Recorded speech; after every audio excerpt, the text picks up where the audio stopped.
Alright guys, today I'm going to be talking to you about a topic that's very, very dear to me. It's something that I've struggled with for the last few years, and it's something that I just got diagnosed with just this past year. It is um, PTSD, or some people it's also known as post-traumatic stress disorder. Um, I'm here to help you understand what PTSD is and its triggers. I'm That's basically my job. And if you have any questions, please feel free to ask them after I give you my presentation. What exactly is PTSD, you ask? Some people say maybe a crutch, while others say it's a mental disorder. Well, I say it's neither. It's more of an illness that a lot of Americans struggle with in today's society. Uh, how many people are affected by this disorder, you say? Roughly about 3.5% of the U.S. population, which is about 8 million Americans that are affected with this. Those with PTSD are often likely to suffer from additional mental illness or mental health issues derived from PTSD. I have experienced this firsthand, and I have also been diagnosed with PTSD. To start off with, we will first learn about the events or things leading up to and how to approach somebody struggling with PTSD. Um, and then we'll talk about the professional help that is available to people with these mental health problems. I have a story that relates to this topic. I'm going to tell you about what happened to a mentor of mine when I was on active duty. I had a new first sergeant that was getting ready to go to, basically, he was getting ready to become a sergeant major. He had to go to school, do everything he was supposed to do to get to the next step, to get the promotion. Um, he was the most caring and loving person you could ever meet. He was so sweet, very motivational, um, good listener, family man. He always pushed his soldiers as well as himself to be the very best of themselves that they could be. I'm glad I was happy to meet him, and he had a very, very big impact on my life as well as others.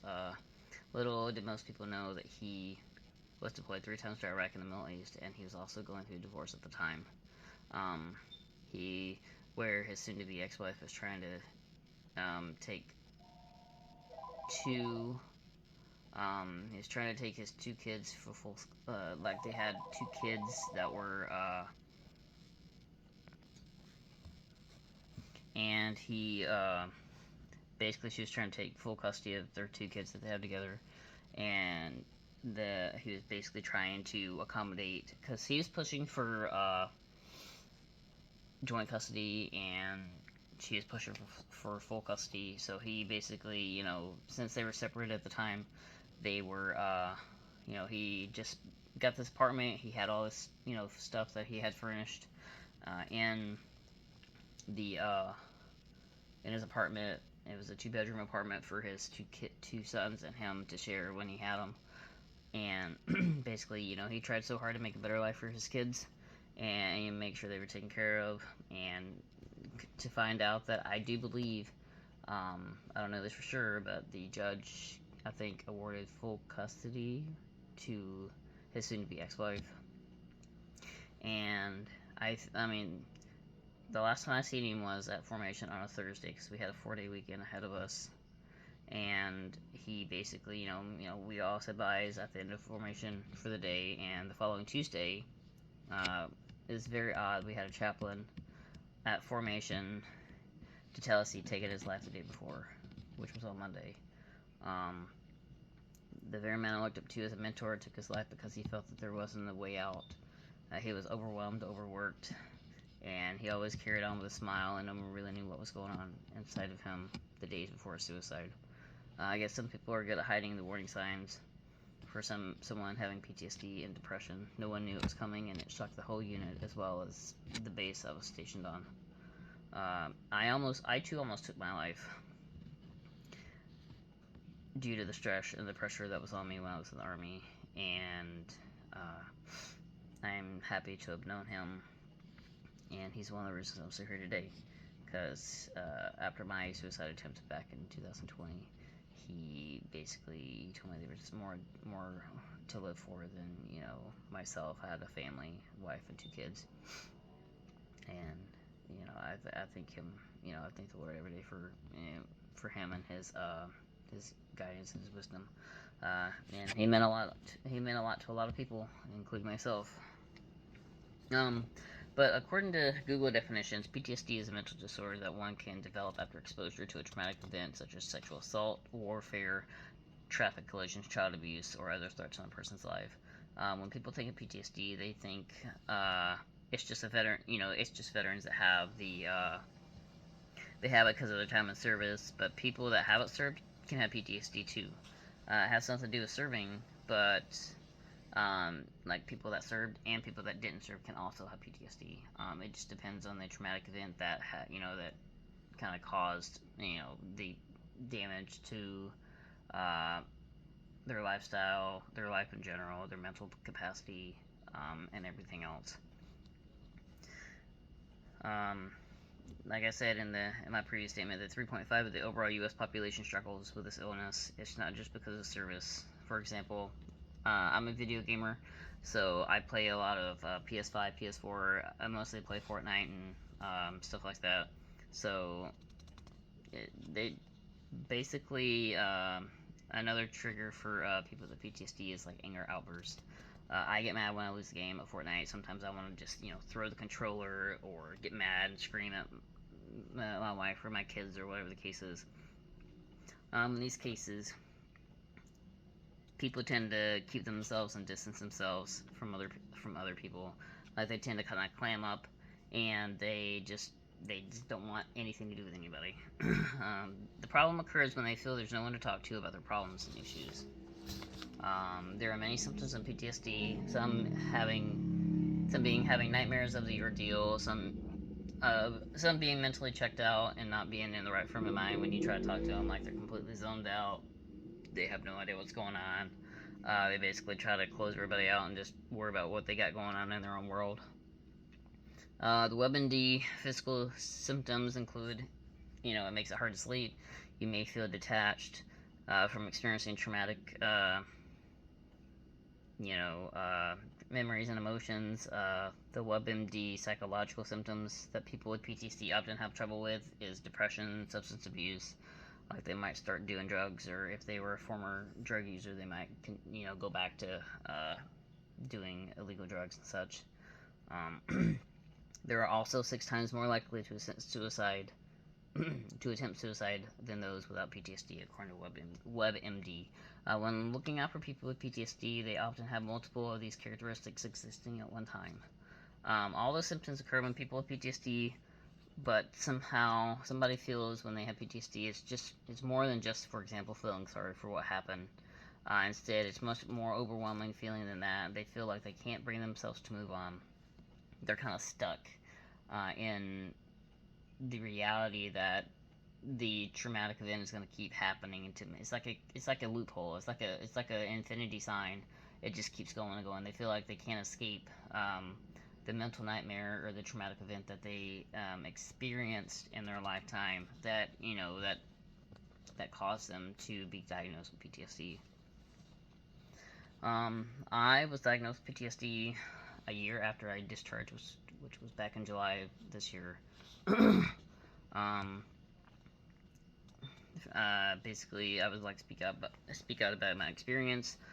Some of the symptoms I have is anger outbursts. I have recurring nightmares. I have really bad insomnia, bad anxiety, restlessness. From looking at fellow veterans that suffer from this illness, there's help and people available to talk to. Most people that don't identify with someone's behavior as PTSD, and unfortunately, undiagnosed PTSD often leads to suicide. So if there's somebody out there that has the same type of issues that I had or still have, they're in the denial phase to where they can't accept the fact that they might have an illness or an issue that they have, and they don't want to come to the reality that they have it, and they don't want to believe that they have it and get the help that they probably feel like they don't need, but they definitely need it, but they don't know.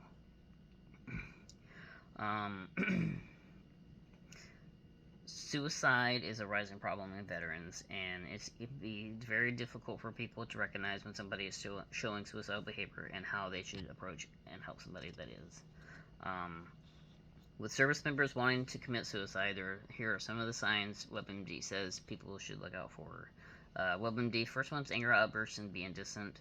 The second is depression, where people talk about being hopeless, worthless, and saying things, I would be better if I weren't here, or it would be better if I wasn't here. Other ones to look out for is suicidal threats, giving away belongings, or tying up loose ends, or a sudden change in their personality. For example, somebody might change from being sad to being happy-go-lucky or calm. It's kind of like a trigger or like a snap of a finger.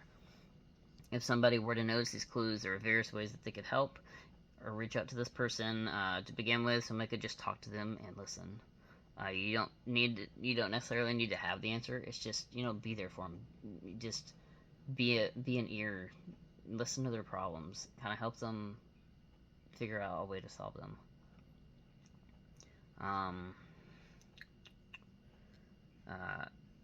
Be that friend saying, I'm here if you ever need to talk. Don't be afraid to, I don't care what time it is, here's my number here. Don't be afraid to call me. I'll do my best to help you out any way I can. There are tons of stuff veterans that suffer from PTSD that are in the denial stage, where they feel like they don't have it and they don't need the help. Like I said earlier, there's always a sense that they feel no one is there. No one can help, no one will understand what they're going through, but there is people out there, people that are dedicated to their job.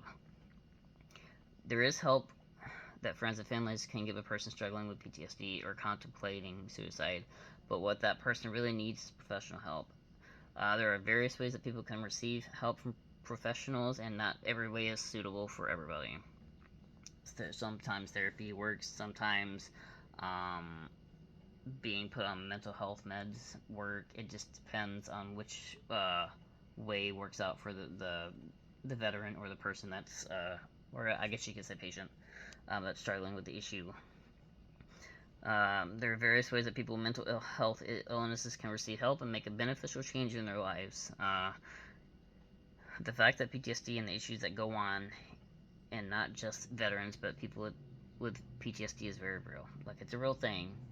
Not a lot of people realize that just because you're in the Army, just because you're in the Army and you served for however long, you have PTSD. That's not always the case. There's people that serve that doesn't have it. It just depends on whether the traumatic event or whatever happened to them kind of led up to this point.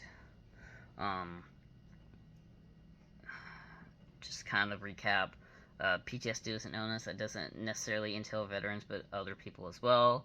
When PTSD becomes escalated, it can also lead to suicide, but the majority of people showing warning signs that they may commit suicide. Like, if they're showing warning signs, about 95% of the time or more, they will often go through with their attempted suicide if we don't catch it in time. The opportunities for help with these mental health issues include therapy, medicine, alternate treatment, lifestyle changes, and many other things. PTSD is a real thing to a lot of people, veterans and other people. Like, it stems from being in the service, where you get constantly degraded and treated like trash, only to build you back up in a way. That's kind of how I felt when I was in. I was in basic, and that's I guess it's their job to drag you through the mud just to build you up into a soldier. But once you get to the active duty side, it's a completely different monster. Like, they don't give a rat about you or your feelings or what you're going through. Either you show up for work or you're just a number to them. People that weren't in the service had a traumatic event that happened to them that made it hard to forget or live with what had happened to them. Anyone that suffers from PTSD, to know, I want them to know that there's hope. There's people out there that love and care for you. I'm not talking about family or friends. Kind, genuine people that do this for a living. They counsel people that have PTSD, service members, non-service members, veterans, non-veterans alike. and I want to be able to help veterans that suffer PTSD, and hopefully this helps with um, the people that struggle with it. Hopefully they're able to go out and get the help that they need. Uh, Most veterans will leave the disorder out because they feel like it's not really a disorder. If it's somebody that's lived with it and has dealt with it for a long time, it's just a different lifestyle that they've had to deal with.